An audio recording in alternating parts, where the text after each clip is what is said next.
Isaiah 43:19 says, "Behold, I am doing a new thing. Now it springs forth. Do you not perceive it? I will make a way in the wilderness. I will make a river in the desert."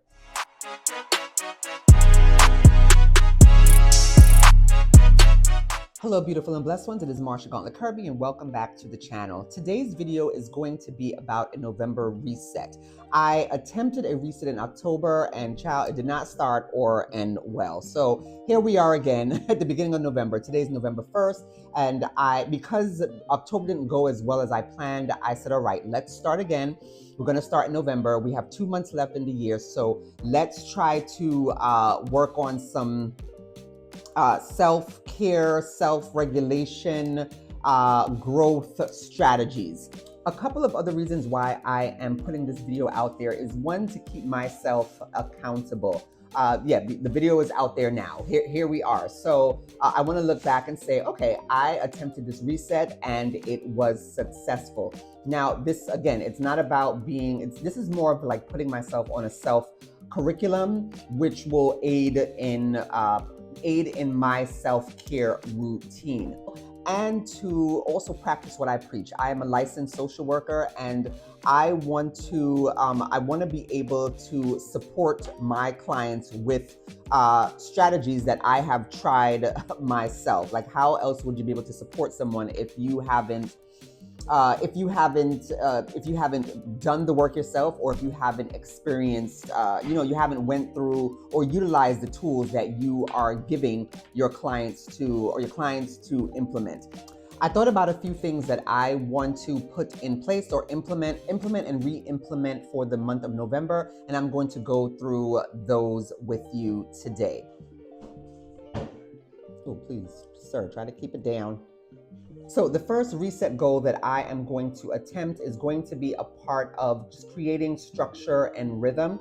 I am someone who I was going to say suffering. Let's say healing. Yes, I am healing from anxiety, an anxiety disorder. I was diagnosed, more recently diagnosed with a specific type specific type of anxiety, and structure, consistency, help to regulate my nervous system. So one of those things is keeping a consistent wake time and consistent bedtime. Now, I'm good with the wake time, honey. I could get up at 5:15, whatever time you want me to get up. I could get up at 4:30 if you need me to.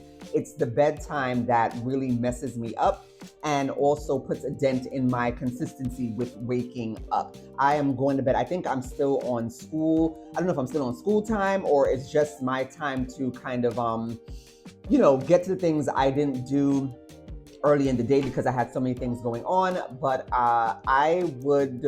I'm going to try to stop saying but also. I would like to get up at 5:15 in the week when I'm going to work. The days that I'm going to work, I am really good with that. Even if I go to bed late, I'm really good with getting up early. But the other days, let's say Thursday and Friday, not so much. So I want to keep a consistent routine, 5:15 waking up and going to bed no later than 10 o'clock. So, and I believe a part of that is being distracted, and I'll talk about one of my other resets. I'll talk about that later. But I know distraction is a part of what's hindering me from getting on a structured wake and sleep routine. The first thing that I do when I wake up early in the morning is talk to God. I'm in devotion with God. I'm saying my prayers. I'm reading my Bible. I understand that when I do not get sufficient time or have sufficient time in communion with Him, the day does not go as well as it could go. So I want to start off there. I want to do it every day, probably except for Sundays, because Sundays we are in church. I do still want to get up a little earlier or maybe I'll give myself a break because that'll be my day of rest on Sunday. But Monday through Saturday, I would like to get up, do my devotion, get up early, do my devotion, and then, go through the rest of my day. I'm a licensed social worker, but I also have a therapist. I've had the same therapist now for, I think it's 3 years, and I don't know if I could say this. I love her dearly.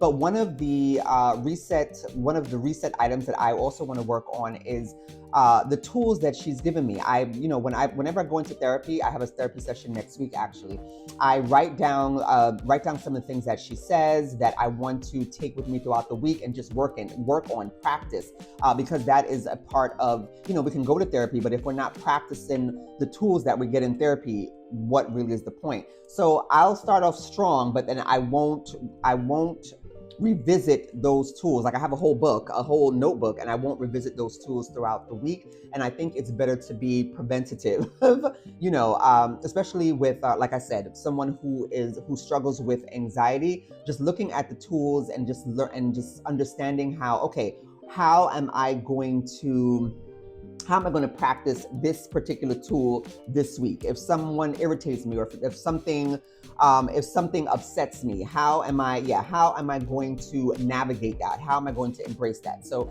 that is that is the number 2 reset goal that I would like to work on. One of my mental health, this is probably the second one. Second part of my mental health reset goals is to practice gratitude. And I know it sounds easier said than done, but it's so easy, very easy, especially now in these times that we're living in, to look at what we don't have instead of looking at what we do have and being grateful for that. Now, practicing gratitude helps with many of the mental health disorders. Specifically, I'll speak for anxiety because that is what I am healing from, and my therapist stresses that in my session. So I want to practice more, just practicing gratitude and just waking up and taking a grateful heart throughout the day. This reset goal is part of cognitive and emotional, or these next 2 will be part of cognitive and emotional growth. Since I left school last year, I graduated last year with a master's in social work, and I'm also now licensed. I think I just mentioned that. I haven't been reading as much as I would have liked to. When I was younger, I used to read all the time. I think, since last year, my brain was fried because I was, it was nonstop reading, nonstop papers. But I would like to, oh gosh, my light is dimming. I would like to get back into reading. I am not going to push myself too much because I have other priorities going on. I have kids, a husband, full-time job, and I think I mentioned that I am taking care of my nephew. So I am going to shoot for 2 books. I'm going to say 2 books. And, I did start books and I just didn't finish them because of distractions. But anyway, I am going to start and finish 2 books, in any book of my choosing, for the month of November. And then I will see, I'll see how that goes. And then I'll try to push myself going forward, December and then into the new year. Another part of the cognitive and emotional growth or strengthening would be to learn 5 new vocabulary words. I saw someone when they put I think they said 12. Yeah, like I said, the goal is not perfectionism, okay? And that's one of the things that I do work on in therapy. The goal is for growth. So 5 new words and learning how to use those words in sentences, okay? Growing my vocabulary is very important to me. When I was in school, I felt like I knew so many new terms, so many new words. And since then, not really diligent about learning new words. So, and I have the dictionary on my phone. So I am going to, whenever that word of the day pops up, see what the word is. If it's something I'm interested in, learn what the word means and learn how to use it in a sentence. All right, this also goes under cognitive and emotional health and growth. Reducing my time on social media. Okay, now TikTok, Instagram, no, you don't have to worry about that. But YouTube, I will be, and that's part of the reason also why I do not get to bed on time, because I will be on YouTube forever, okay? If somebody does not come and get me, I will be on YouTube, all right? And especially, YouTube helps me decompress, because you guys know I love fashion, I love beauty, mental health, and I will watch those type of videos, but I watch them, okay?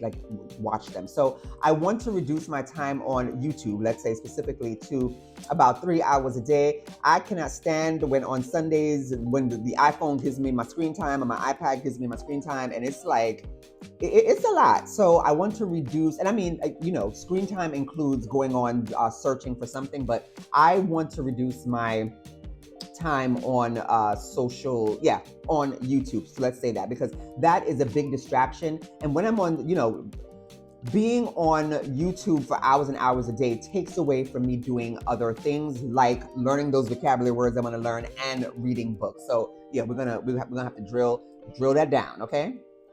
Physical regulation. So the reset goals for me is, which I have already started, but this week I haven't been that great. I want to get in, well, I have my Fitbit. You guys know, well, if you see my videos, I wear my Fitbit all the time, and I have it set for 8,000 steps a day. So once I reach that goal, it'll go off, it'll show the steps, yay! But I have been aiming for 10,000 steps. I had read before where the number of steps, especially when you get to a certain age, I think over 30 or something, the amount of steps is arbitrary. You should be getting in step at least 4,000. So 10,000 was an arbitrary number. But I also recently read where 10,000, that is where you get to. That really aids in heart health, fat loss, if that's what you desire. And I'm doing this for heart health, and also to when I hopefully, prayerfully, I will move into older age, and I want to set myself up for that, like just moving my body and walking. I am really good, like I said, consistency. I'm consistent with going to the gym, structured with that, but just getting in those, and weight training. I love weight training, but getting in those steps, I want to be diligent about getting in 10,000 steps a day. Second is getting, and I have it right here, look, getting in my water. Summertime, I know it's easy because it's hot, and we are, we tend to drink. Well, let me speak for myself. I tend to drink more water in the summertime than winter. I've seen where I have lagged. And I know when I go to my doctor for checkups or for anything, if I'm suffering from, I don't know, if I'm saying, oh, I have a pain here, pain there, they're asking me, have you drank water? Because as we age, and as we are in the as my doctor says, in the thick of perimenopause, going into menopause, it's important to hydrate our body. So I'm good. When I have lemon in my water, I'm good. I'm drinking, but I need to really up my water intake. And water flushes toxins from the body. So I want a healthy body, healthy mind, healthy spirit. Also this month, and I attempted it in August, was it August? A no low sugar. So yeah, because sugar, sugar is the enemy. Okay, let's just say that, all right? Sugar tastes good, but it's the enemy, all right? I think I did read, we are born addicted to sugar. So I want to lower my sugar intake. In my household, we have dessert night Thursdays and Sundays.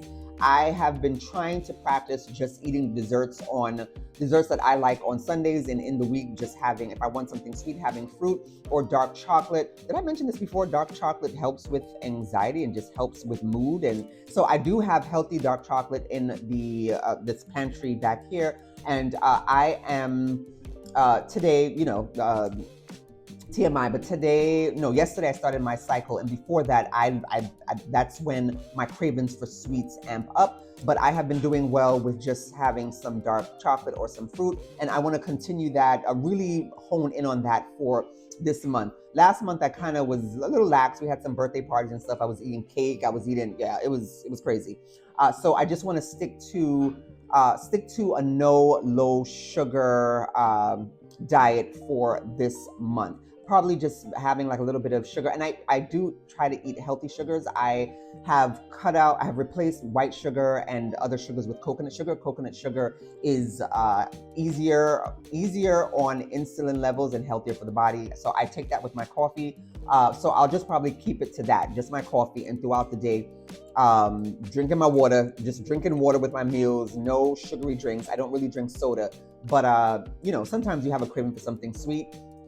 So I'm just going to try to stick to, like I said, low sugary drinks or just plain water. Last but not least, and this is part of my financial reset, this is going to be a no buy November. Okay, we're playing no games here. No buy November. I have more than enough, and I have more than I need.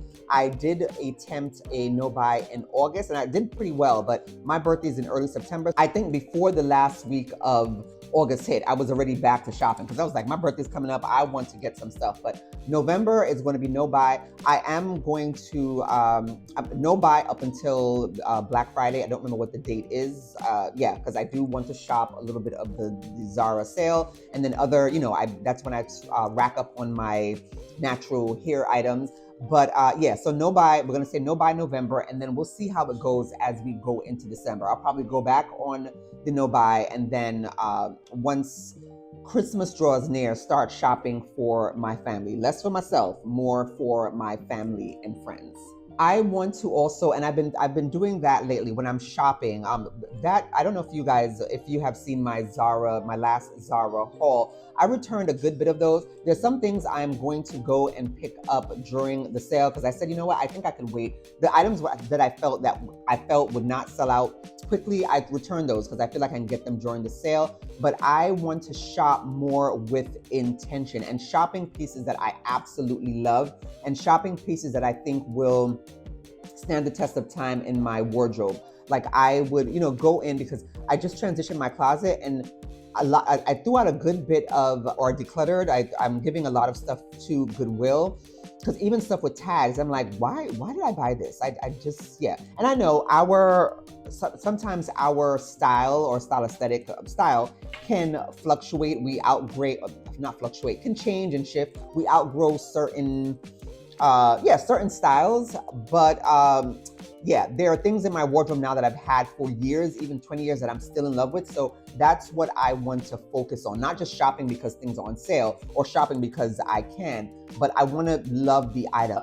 When I'm implementing this, or like when I go out, I have a certain, I'm not going to mention any names, I have a certain influence in mind who I do follow and I do love her style, but the way she approaches shopping and fashion and adding things to her wardrobe, you can see it's with intentionality. And then these pieces, the pieces that she have, they're very distinct, they're very different. Of course, she has the casual pieces, we all need those base layers, but I also want to just say, okay, this is something I need in my wardrobe, or I think will fit in my wardrobe, but also that I absolutely love. And I know that in 3 years, 4 years, it is still going to be a stellar piece.